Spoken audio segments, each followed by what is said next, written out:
Break news చూస్తున్నాం. నిజంగా చాలా చాలా చాలా దురదృష్టకరమైన సంఘటన అని చెప్పుకోవచ్చు. ఈ ప్రమాదానికి సంబంధించి అందులో కొంతమందైనా సజీవంగా బయటపడాలని మనం కోరుకున్నాం, కానీ అలా జరగలేదు. అహ్మదాబాద్ విమాన ప్రమాదంలో 242 మందికి కాను మొత్తం అందరూ మృతి చెందినట్టుగా అహ్మదాబాద్ సిపి చెప్పడం జరుగుతుంది. ఆయన ప్రెస్తో మాట్లాడుతూ ఈ విషయం వెల్లడించారు.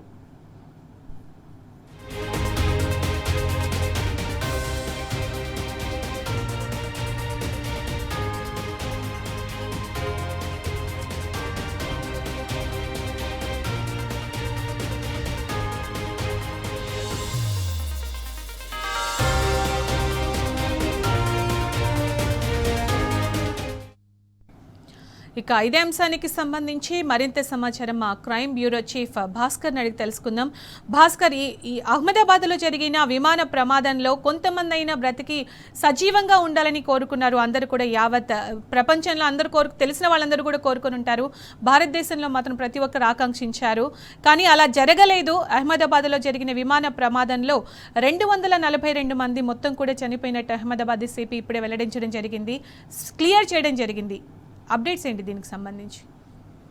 ప్రమాదంలో మొత్తం 242 మంది చనిపోయినట్టుగా అహ్మదాబాద్ సిపి జ్ఞానేంద్ర సింగ్ ఆయన మీడియాకు వెల్లడించారు. పూర్తిగా చనిపోయినటువంటి మొత్తం మంది కూడా ఇండియాకు సంబంధించినటువంటి వారిగా ఇక్కడ నుంచి లండన్ కు వచ్చినటువంటి దాంట్లో దాదాపు 90% ఇండియా వాళ్ళు, దాదాపు 10% ఇక్కడ నుంచి వచ్చినటువంటి వారి వివరాలు కూడా వెల్లడించారు. మొత్తం సివిల్ ఏవియేషన్ సంబంధించిన దాంట్లో వాళ్ళకు రికార్డ్ అయినటువంటి బోర్డింగ్ పాసెస్, రికార్డ్ అయినటువంటి షెడ్యూల్ ప్రకారం వాళ్ళు చెప్తున్నటువంటి పూర్తిగా దాదాపు 100 మందికి పైగా మృతదేహాలు సిటీ సివిల్ ఆసుపత్రికి చేరుకున్నాయి. దాంట్లో ఇంకా మిగతా వారిని ప్రైవేట్ ఆసుపత్రికి కూడా తరలించామని చెప్తున్నారు. ఏది ఏమైనా ఇదొక దుర్ఘటన, అనుకోకుండా జరిగినటువంటి ఘటన. ఈ ఘటనకు సంబంధించి దేశవ్యాప్తంగా ప్రధానమంత్రి నరేంద్ర మోడీ నుంచి మొత్తం రాష్ట్ర వ్యాప్తంగా అందరూ కూడా దీనందరినీ కూడా దిగ్భ్రాంతి వ్యక్తం చేసినటువంటి సందర్భం. ఇవాళ టేకాఫ్ అయినటువంటి 2 నుంచి 3 నిమిషాల సమయంలో అహ్మదాబాద్ నుంచి బయలుదేరినటువంటి ఫ్లైట్ కేవలం ఆ బోయింగ్ 3 నిమిషాల వ్యవధిలోనే పూర్తిగా కుప్పకూలిపోవడంతో పాటు లోకల్ గా ఉన్నటువంటి అహ్మదాబాద్ ఉన్నటువంటి వైద్య కళాశాలకు సంబంధించినటువంటి ఏదైతే ఆసుపత్రి భవనం ఉందో ఆ ఆసుపత్రి భవనం పైన పడడం, మధ్యాహ్న సమయం కావడంతో భోజన సమయంలో వాళ్ళంతా కూడా క్యాంటీన్ చేసిన సందర్భంలో అక్కడ 21 మంది ఇప్పటి వరకు అఫీషియల్ గా మృతి చెందినట్టుగా గుర్తించారు. మొత్తం ఫ్లైట్ లో ఉన్నటువంటి వాళ్ళు ఎవరు కూడా బతకలేదు. పూర్తిగా వాళ్ళందరినీ రక్షించేటువంటి క్రమంలో వాళ్ళు కూడా తరలించే సందర్భంలో వాళ్ళు కూడా చనిపోయారని చెప్తున్నారు. ఇటువంటి సంఘటన ఇప్పటి వరకు ఎప్పుడు భారతదేశ చరిత్రలో కనీ విని ఎదిరినటువంటి సందర్భం. ప్రధానమంత్రి నరేంద్ర మోడీ ఇప్పటికే విమానయాన శాఖ మంత్రితో మాట్లాడారు. ఆయన హుటాహుటిన సంఘటన చేస్తున్నారు. అమిత్ షా కూడా మాట్లాడారు. ఈ మొత్తం ఇన్సిడెంట్ లో ఏం జరిగింది అనేటువంటి విషయాన్ని పక్కన పెడితే ఎందుకో కొంత అనుమానాలు అయితే కనిపిస్తున్నటువంటి పరిస్థితి. ఇండియన్ ఎయిర్లైన్స్ సంబంధించినటువంటి మొత్తం రికార్డు చరిత్రలో చూసుకుంటే ఈ ఇన్సిడెంట్ మాత్రం కొంత అనుమానాలకు తాగిస్తుంది. పైలట్ కు 18,000 కిలోమీటర్లు ఇప్పటి వరకు ఆయన రన్ చేసినటువంటి పరిస్థితి, ఎక్స్పీరియన్స్ ఉన్నటువంటి పరిస్థితి. అదేవిధంగా ఆ 11,000 కిలోమీటర్లు కో పైలట్ ఉన్నటువంటి పరిస్థితి. కానీ ఇవాళ కేవలం ఎట్లాంటి సమాచారం లేకుండా వాళ్ళు ఈ టెక్నికల్ లో ఉన్నటువంటి ఇబ్బందిని గుర్తించకుండా కనీసం వాళ్ళు పట్టించుకున్నటువంటి పరిస్థితిలో ఇదైతే కొనసాగింది. అహ్మదాబాద్ నుంచి బయలుదేరినటువంటి 3 నిమిషాల వ్యవధిలో సునీత, మీరు ఆ ఇన్సిడెంట్ చూసుకున్నట్టయితే 3 నిమిషాల వ్యవధిలోనే ఆ ఫ్లైట్ కుప్పకున్నటువంటి పరిస్థితి కనిపిస్తుంది. ఏం జరిగినా ఇవాళ 250కి పైచిలకు ప్రాణాలు కోల్పోయారు. 242 మంది ప్రయాణికులు, అదేవిధంగా దాంట్లో ఉన్నటువంటి సిబ్బంది, పైలట్స్ తో సహా. అక్కడ ఉన్నటువంటి ఎవరైతే ట్రైనింగ్ డాక్టర్స్ ఉన్నారో, ఎక్కడైతే ఫ్లైట్ డిస్ట్రాయ్ అయిందో అక్కడ ఉన్నటువంటి 21 మంది.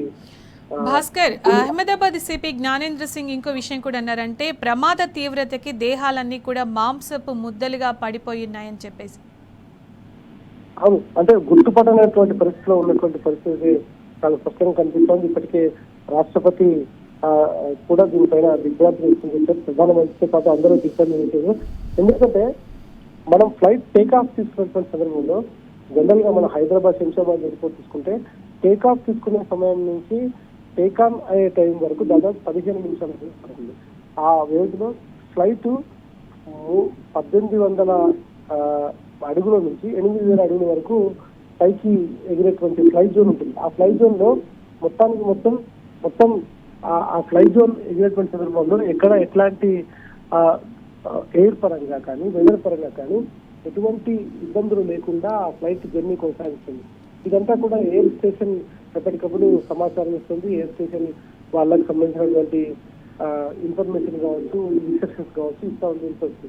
కానీ కేవలం 2 నుంచి 3 నిమిషాల లోపు ఆ ఫ్లైట్ అది కూడా ఇండియన్ ఎయిర్లైన్స్ సంబంధించినటువంటి ఎయిర్ ఇండియా సంబంధించినటువంటి బోయింగ్ ఫ్లైట్ అది హైదరాబాద్ నుంచి అమెరికా వెళ్ళాలన్నా, హైదరాబాద్ నుంచి లండన్ వెళ్ళాలన్నా ఎట్లాంటి జాగ్రత్తలు తీసుకుంటారో ఇవాళ అహ్మదాబాద్ నుంచి లండన్ వెళ్తున్నటువంటి ఫ్లైట్ కూడా అట్లాంటి ఇన్స్ట్రక్షన్ అయితే కొనసాగిస్తారు. ఎందుకంటే ఆ జర్నీ టైం కాబట్టి ఆ ఫ్లైట్ ఎంతసేపు ఎయిర్ లో ఉంటుంది, ఆ సమయంలో ఎట్లాంటి ఇన్స్ట్రక్షన్స్ పాటిస్తారు అనేటువంటిది కూడా చాలా స్పష్టంగా చూస్తున్నటువంటి పరిస్థితి కనిపిస్తుంది. కానీ ఇవాళ కేవలం ఎంతసేపు ఆ జరుగుతున్నటువంటి ఇన్సిడెంట్ లో వాళ్ళు పట్టించుకోకపోవడం వల్లనే ఇవాళ ఎయిర్ స్టేషన్ ఇచ్చినటువంటి ఇన్స్ట్రక్షన్స్ సరిగ్గా లేకపోవడం, ఫ్లైట్ మూవ్ చేస్తున్నటువంటి పైలట్ అప్పటికే ఒక సమాచారాన్ని ఇచ్చారు. ఆయన ఎందుకో there is some technical problem అని చెప్పారు. ఆ చెప్పినటువంటి 1 to 2 minutes లో ఎయిర్ స్టేషన్ సంబంధించిన అధికారులు కూడా సమాచారం ఇచ్చారు. అది ఆ చేరవేసే క్రమంలో అప్పటికే గుజరాత్ నుంచి బయలుదేరిన అహ్మదాబాద్ నుంచి బయలుదేరినటువంటి ఆ ఫ్లైట్ కొంచెం జనవాసాల దగ్గరకు వచ్చింది. అక్కడ టేక్ ఆఫ్ తీసుకున్నటువంటి పరిస్థితి లేదు, బయటకు వచ్చేటువంటి పరిస్థితి లేదు.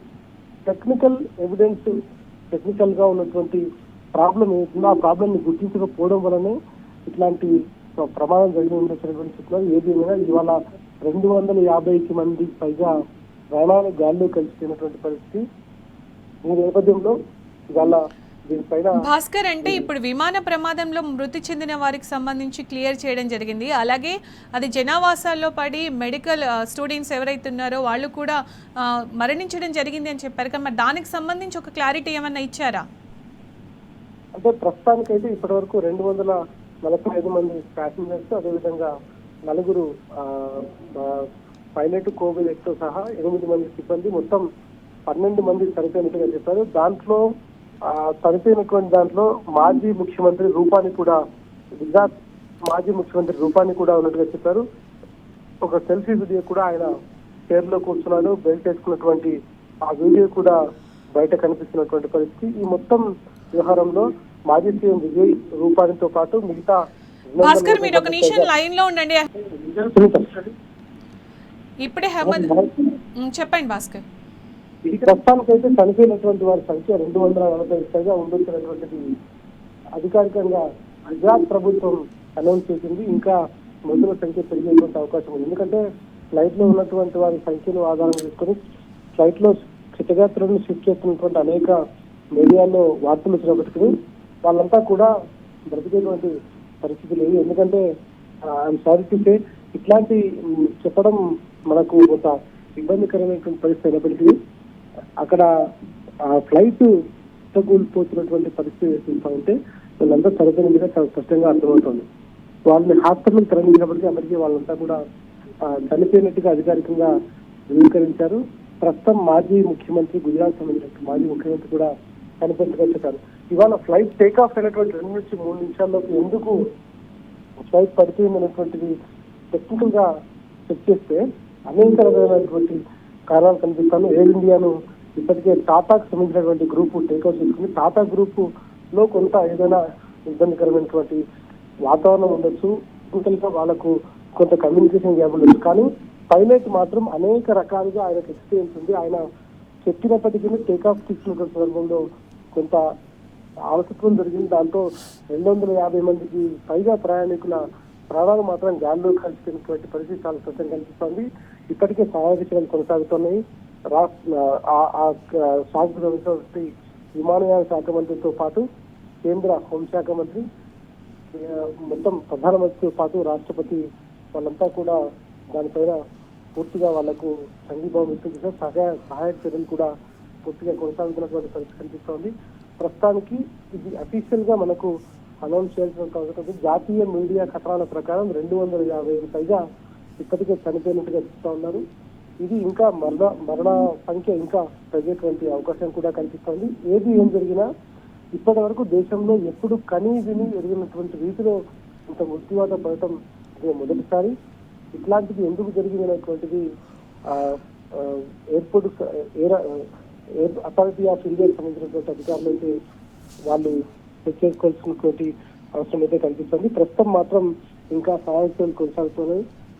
సిఐఎస్ఎఫ్ తో పాటు మిగతా అందరూ కూడా ఈ సహాయ చర్యలు పాల్గొంటున్నారు. స్టేట్ కి సంబంధించినటువంటి అధికారులతో పాటు సెంట్రల్ కు సంబంధించినటువంటి అధికారులు కూడా సహాయ చర్యలను నిమగ్నమైనటువంటి పరిస్థితి కనిపిస్తోంది. మరికాసేపట్లో దీనిపైన పూర్తి స్థాయిలో ఎంతమంది చనిపోయారు, ఫ్లైట్ ఇన్సిడెంట్ ఎట్లా జరిగింది, ఏం జరిగింది మాత్రం పూర్తి స్థాయిలో క్లారిటీ వచ్చే అవకాశం కనిపిస్తుంది. 30 మంది మాత్రం ఇప్పటి వరకు దాంట్లో బాధపడేటువంటి పరిస్థితి కనిపిస్తా ఉంది. దాదాపు 240 మంది చనిపోయినటువంటి పరిస్థితి కనిపిస్తుంది. అయితే వాళ్ళు ఎంతమంది ఉన్నారనేటువంటి మాత్రం పూర్తి స్థాయిలో క్లారిటీ వస్తే ఇన్సిడెంట్ జరిగిన సందర్భంలో చాలా మంది మొబైల్ ఫోన్స్ లో ఆ ఇన్సిడెంట్ ని రికార్డ్ చేశారు. అది ఫ్లైట్ టేక్ ఆఫ్ అయిన సందర్భం నుంచి టేక్ ఆన్ అయ్యేంత వరకు, అంటే గాలిలో ఉన్నంత వరకు కొంతమందికి రెగ్యులర్ గా ఇలాంటి ఇన్సిడెంట్స్ వాళ్ళు గుర్తుపెట్టుకునే విధంగా వాట్సాప్ లో సోషల్ మీడియాలో పెట్టుకుంటారు. కాబట్టి వాళ్ళకు సంబంధించినటువంటి కొన్ని బయటకు రిలీజ్ అయ్యాయి. వీటిని గుర్తించి మాత్రం 240 మంది చనిపోయినట్టుగా అధికారికంగా డీజీఎస్ సంబంధించినటువంటి మొత్తం ఎయిర్పోర్ట్ అథారిటీ ఆఫ్ ఇండియా వాళ్ళైతే మాత్రం క్లారిటీ ఇచ్చారు. ఇంకా మరి కాసేపట్లో దీనిపైన పూర్తి స్థాయిలో అధికారికంగా క్లారిటీ వచ్చే అవకాశం అయితే కనిపిస్తుంది. ఇప్పటి వరకు 240 మంది చనిపోయారు, 30 మంది గాయపడ్డట్టుగా మనకు అధికారికంగా సమాచారం అయితే కనిపిస్తోంది. Sunitha. Right Bhaskar, thank you.